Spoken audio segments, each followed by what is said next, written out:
હાય. તો જો આજે છે ને કેટલામ નોરતું છે? હું દેખાઉં છું કે તું દેખાવ છું? ના તું દેખાવ. આજે 6th નોરતું છે. 6th ડે છે. 6th ડે હે ને? તો 6 ડે. Yes 6 day. અને આજે શું છે સ્પેશિયલ? આજે મારો સ્પેશિયલ ડે છે. આજે વિશ્વા દીદી આવવાની છે અને આજે અમારે ડાન્સ છે. આજે ગોળનું ગયું હતું અને આજે પ્રેક્ટિસ છે અને આજે અમને જીમમાં ગયા હતા. પછી આજે શું છે તમારો ડાન્સ પરફોર્મન્સ? ગીશુ ચણિયા ચોળી કરવાની છે અને અમને આઈસ્ક્રીમ મળવાની છે. આઈસ્ક્રીમ મળવાનું છે. આજે આઈસ્ક્રીમ મળવાની છે અમને. હા એ તો પેમ્પલેટ છે. જગીશોએ રિંગ બનાવી. કેવી રીતના બનાવી છે કાઢીને બતાવી તો મને જરાક. હજી છે ને દેખાડું કિચન ને ઈઝી છે. કિચનની રિંગમાં ઉપર બટન ભરાઈ દીધું. જો આમાં કરે કિચન ની રિંગ છે જો. ડોટ ને અંદર ઘુસાવું છે. પછી મને આપી હતી આઈ લવ યુ મમ્મા. અહીંયા શું ચાલે છે? Triggered Insaan horror game Japanese horror game ચાલે છે જો. ચલો તો જો થઈ ગયા છે 6:45 અને અમારે 9 વાગ્યાની આરતી ચાલુ થઈ જાય છે. મેં તમને કીધેલું છે પણ અમે તૈયાર થઈ જાય ને 9:15 જેવું થઈ જાય એટલે ખાલી થાળ બોલ્યા હોય અને હજુ બધું બોલવાનું બાકી એમ ના કરે ગીશું વચ્ચે વચ્ચે બેટા.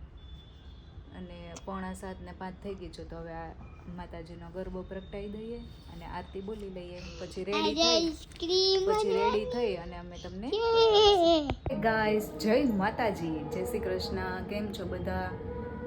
તો જો રોજની જેમ આજે 9:15 થઈ ગયા છે અને આરતીમાં જવાનું છે. This is my final look and Mito happy Independence Day. Mitu જો વ્હાઈટ કુર્તી પહેરી ઇન્ડિપેન્ડન્સમાં જવાનું હોય ને ઇન્ડિપેન્ડન્સ ડે માં કોટી પહેરવાની છું આપડા. તો હેપી નવરાત્રી. તો હેપી નવરાત્રી પહેર તો કરા. ક્યાં છે મને આપો. ત્યાં છે બેડ ઉપર. તો જો ફ્રેન્ડ્સ લગ્નમાં જાતી હોય એવું લાગે છે મને પણ મિતુ એમ કહે છે કે સરસ લાગે છે એટલે મેં પહેર્યું છે આ. એટલે હવે જોઈએ નીચે જઈને બધાના રિએક્શન શું છે.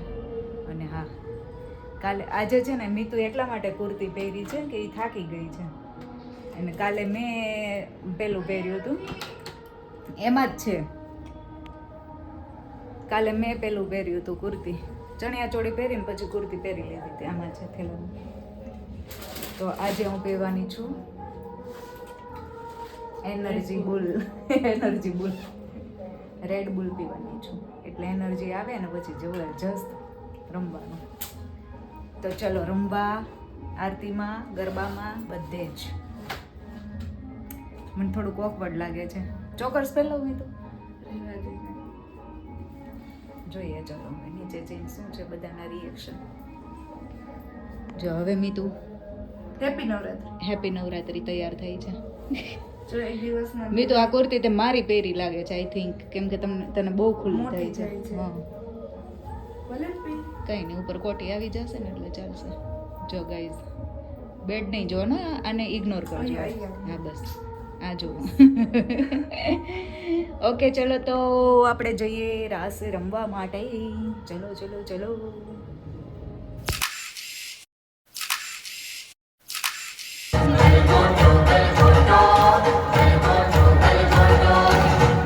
તો ફ્રેન્ડ્સ જો વાગી ગયા છે 2:30. મેં તો કેટલા o'clock થયા? 2:30. 2:30 થઈ ગયા છે. અમે નાઈ ધોઈને તૈયાર થઈ ગયા છીએ સુવા માટે. રાઈટ? યસ. અને કાલ મમ્માના કામ હોય ને. કેમ? કાલે પપ્પુ અંકલ નથી આવવાના એટલે મારું વધારે કામ છે. પણ હા પપ્પુભાઈ નથી આવવાના એટલે ઘર ચોખ્ખું થઈ જશે સાવ. ના એ વાત નહીં પણ એટલે મોડે સુધી સુવાશે. હા પપ્પુ અંકલ નથી આવવાના એટલે મોડે સુધી સુવાશે. અને તને થોડુંક કામ હોય ને થોડુંક કામ. તો કામ તો કરવું જ પડશે ને. કોણ કરશે? તું કરીશ? અમે બે મીતુ ને ગીશુ અત્યારે જો અત્યારે 2:30 વાગે સૂતા છે ને તો મને એમ છે કે કાલે 1-1:30 વાગે ઉઠવાના છે આઈ થિંક. જો આજે એટલા વાગે જ ઉઠ્યા હતા. આજે એટલા વાગે નહીં, કેટલા વાગે? 12 વાગે, 12 સવા 12 એ મેં ઉઠાડ્યા ત્યારે વેલા ઉઠી ગયા 12 સવા 12 12 ને 10 સવા બાર વેલા જ કહેવાય. કાલે 1 વાગે સુતા હતા તો એ હિસાબે 1 વાગે ઉઠવું જોઈએ. એવું કઈ લખેલું છે કે? અને ગોળણી જમવા જવાનું હતું ને ગીશોને એટલા માટે મેં એને ઉઠાડી દીધી, નતર હજુ સુતા રહેતી. પકડીને આમ મૂકી દીધી મેં નીચે. મેં તો હાલ મેં ધ્યાનાને ઘરે જવાનું છે તો ફટાફટ ઊભી થઈ ગઈ, નતર ના પાડતી હતી નથી જવું. તો ચલો 2:30 વાગે એટલી બધી વાતો ના કરે, હવે સૂઈ જાય. ગુડ નાઇટ, જય શ્રી કૃષ્ણ. અડધી અને વિડીયોનો કરીએ છીએ અહીંયા એન્ડ, અને મળીએ નેક્સ્ટ વ્લોગમાં. ત્યાં સુધી બાય બાય.